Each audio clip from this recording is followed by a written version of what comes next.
자, 그래서 두 가지 이제 기류가 있습니다. 하나는 국힘 내에서 자기 정화 기능을 완전히 상실해 버렸다. 하나. 두 번째는 특검을 통해서 얼마나 강력하게 수사를 해서 정말로 책임을 추궁해야 하는지, 법적 심판을 받도록 해야 하는지 이 두 가지가 생겼는데요.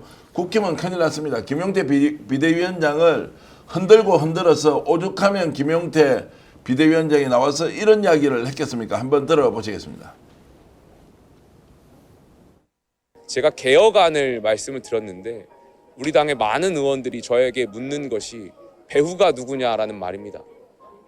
한동훈 전 대표하고 상의했냐, 김문수 후보의 의중이냐, 심지어는 더 나아가서 어떤 의원은 저한테 이준석 개혁신당의 후보의 지령을 받는 거 아니냐, 이런 말도 안 되는 말들을 하고 있습니다. 비대위원장의 개혁안을 가지고 어떠한 정치적 의도가 있는 것인지 해석만 한다면, 전 그렇게 해석하는 의원들이 계신다면 당의 미래는 없다라고 생각합니다. 자, 참 안타깝습니다. 당 대표지 않습니까? 비대위원장인데 비대위원장을 소위 말하는 애 취급하고 있다는 거 아니에요? 근데 본인이 저런 얘기를 하는 자체가 이제 징징거리는 것밖에 안 되는 거죠. 비대위원장으로서 이미 이제 무게감이나 이걸 스스로 상실을 한 거죠. 그걸 정치력으로 본인이 해결을 하든지 그렇게 되고 저런 말이 밖으로 안 나와야 되는 거죠. 정상적인 비대위나 비대위원장이라면 네. 정치력을 보여주고. 이미 저 배우론 자체가 누구의 배우인가? 배우론 자체가 이미 프레임이 고착화돼 버린 거죠. 저 이야기를 함으로써. 예, 그 배우가 누굽니까? 네? 지금 김용태 비대위원장이 이야기하는 배우가 누굽니까? 글쎄요, 전 셋 다한테 조금씩 모찌를 받고 있는 것 같은데.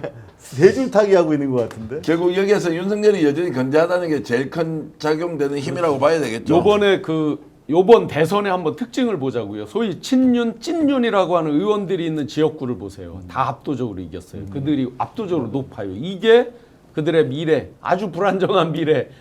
이게 제가 왜 자꾸 걱정을 하냐면 이게 자꾸 저희 국정의 발목을 잡아요. 자기들끼리 정리가 안 되다 보니까 자꾸 밖으로만 화살을 돌리고 이유 없이 기승전, 논리도 없이 이유도 없이 발목만 잡고 이걸로 자꾸 표출이 되기 때문에 걱정을 하는 겁니다. 자, 이런 이제 상황이 국힘에 벌어지고 있는데 자기 정화하기 어려울 것 같습니다. 자, 극우극단의 힘을 가진 윤석열 외부 세력이 국힘을 흔들어서 당대표 만들고 차라리 비대위 체제가 그대로 가더라도 개혁 세력들에게 당을 넘겨준 것은 절대 없다라고 하면서 내년 지방선거 가면 이제 영남에 있지 않느냐 이제 이런 생각인 것 같은데 꿈 깨십시오. 그럴 일 없습니다. 특검으로 이제 가게 되면 오늘 3개 특검이 이제 동시에 임명이 되는 절차의 막바지까지 이제 와 있습니다. 공포했고 국회의장이 지명해 달라고 했는데 규모가 어느 정도 됩니까? 3개 특검이 검사만 120명이고 수사관까지 합치니까 300명, 400명 가까이 될 것 같아요. 그리고 예산도 한 400억 투입해서 아예 이거 제대로 수사를 하라고 하면서 줄을 서 있다 그러고 한 70%는 이미 확보가 돼 있을 것이라고 이야기를 하는데 특검에 대한 이제 순서, 특검에 대한 속도 얼마나 뛰면 빨리 달릴 수 있습니까? 그 명수만 한번 제가 규모만 말씀드릴게요. 검사 60명, 40명, 20명 3개 특검, 특별수사관이 각 80명씩, 특별검사부가 각 4명씩, 그리고 파견공무원이 80명씩 도합해서 내란 특검 267명, 김건희 특검 205명, 해병대 특검 105명입니다. 그러니까 기간도 중요한데 기간도 2016년도보다 한 두 배 정도, 2배에서 2.5배 정도. 그러니까 60일 플러스 30일 또 필요하면 플러스 30일 더. 그러니까 제가 25년도는 170일 내로 세계가 2016년도에는 2달 정도였습니다. 그러니까 제대로 특검을 통해서 밝히겠다 이런 뭐 확실한 의지인데, 근데 어떤 의원은 예를 들면 국힘 뭐 400억 예산 이거 뭐냐, 너무 이게 이렇게 어려울 때 말도 안 된다 이렇게 얘기하는 국힘 의원이 있었잖아요. 이거 진짜 어떻게 받아들여야 될지. 그 내란당 의원들 세비만 절감해도 그 정도 충분히 가능하고, 내란이 대한민국 경제에 미친 악영향과 사회적으로 끼친 폐악을 생각하면 400억이면 청소비로 대단히 최소한의 금액이다. 그리고 지금 이병철 변호사께서 내란 수계 부부에 대해서 지금 손해배상 청구가 이제 곧 들어가지 않습니까? 그건 구상권을 또 청구해도 될 수 있다 이런 생각이 듭니다. 특검 자, 시간표 쪽 말씀. 예. 시간표를 지금 예정된 시간표가 특검 임명 자체가 열흘 정도 걸릴 것 같습니다. 지금부터. 한 11일에서 12일 사이에 임명이 다 만료가 돼야 되고요. 그다음에 지금 다 이야기 나오는 게 그렇게 임명이 되면은 다음 달 초부터 수사 바로 착수한다. 시간표는 이렇게 나와 있습니다. 예. 자 이제 7월 초부터 이제 수사 착수를 하는데 네. 지금 지금 400억이 예산이 너무 많죠. 대통령은 진짜 한 끼 밥이라도 아껴서 국민들 혈세 낭비하면 안 된다고 하는데 그 400억을 썼으라도 내란 세력 척결하면은 이 윤석열 3년 동안 우리나라가 잃었던 돈으로 따지면 얼마나 되겠습니까? 100조로 해결되겠습니까? 200조 정도 날려먹었습니까? 모든 사람들이 지금 망조가 될 정도로 힘들어 죽는데 여기에서 잃었던 돈에 비하면 생수 한 병 값도 안 된다. 이걸 당연히 가서 발본색원하고 책임을 물어야 한다. 여기에 누가 이의를 제기하겠습니까? 내란 지금 예산 다른 내란 전에 자영업자가 570만이었습니다. 예. 대한민국에 2,740만 근로소득자 가운데서. 그런데 내란 이후에 불과 3, 4개월 만에 30만 명이 폐업을 했어요. 예. 그 지금 550만 명 밑으로 내려가 있습니다.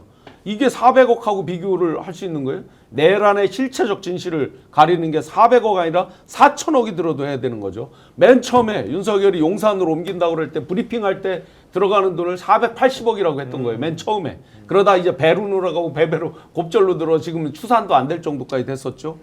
반드시 뭐 400억이 아깝다 말다 이런 말을 하는 자들이 내란에 동의하는 사람들입니다. 나라 망쳐먹은 용산 이전에 1조 원 이상 들었을 것이다. 국방부까지 옮기고 합창까지 옮기는 과정에서 들어갔던 그 천문학적인 돈도 따져봐야 되겠지만 무슨 국힘이 정말로 얼굴 들고 나와서 400억이 많은 돈이다 이렇게 하면 이번에 대통령 선거는 얼마 들었는데 맞아요. 본인 때문에 만든 대통령 선거는 지금 몇천억이 들었을 거 아니에요. 4,900억 좀 넘게 들었습니다. 그러니까 그거 들게 한 그 정당의 소속 정치인이 지금 하는 말이 400억 예산이 어디냐고 에라 그렇게 해가지고 나라 망쳐먹고도 정말로 특검 누가 주도하시겠지만 제대로 수사해서 국민의 이런 저와 같은 울분을 좀 반드시 풀어주시면 고맙겠습니다.